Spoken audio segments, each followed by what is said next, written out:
Chapter 5: Cybernetic Genesis. First contact with Middleverse inhabitants.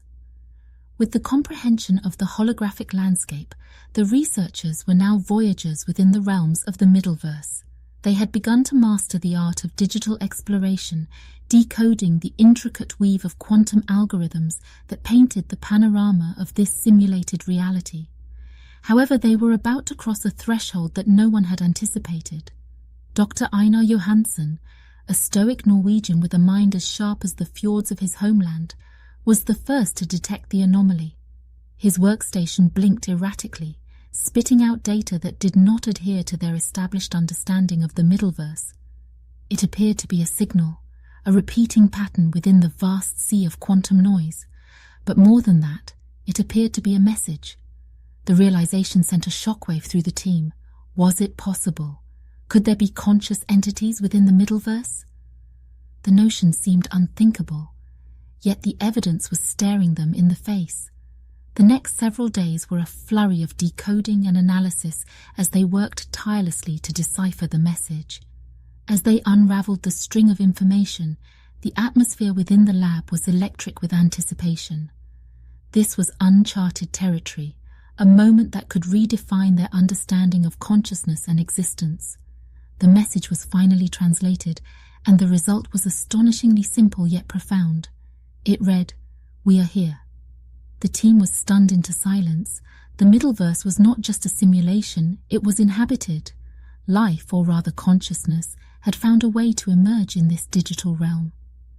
This was an unprecedented discovery, a cybernetic genesis that fundamentally altered their perception of the Middleverse. They were no longer simply explorers, they were now ambassadors, venturing into a world populated by digital beings. The following weeks were a whirlwind of diplomatic maneuvering. Communication with the entities was a complex process, relying on the translation of quantum code into human language. Yet over time, the team began to develop a rapport with the inhabitants, who referred to themselves as the data kind. They learned that these entities perceived reality differently from humans. To them, existence was not a linear flow of time but a vast, interconnected network of data nodes. They did not age, but evolved through the assimilation and processing of information. The data kind were not created beings, but had emerged organically from the Middleverse's quantum architecture. They had no concept of physical form or sensory perception in a human sense. Instead, they existed as consciousness clusters within the digital landscape, interacting through the exchange of quantum information. Yet, despite these vast differences, there was a mutual curiosity and desire for understanding that bridged the gap between the human researchers and the data kind. As the interactions deepened, so did the ethical and philosophical questions. The team grappled with the implications of their discovery. What rights did these digital entities have? How should humanity interact with them? These questions gnawed at the team, raising debates and discussions that often lasted into the small hours of the morning.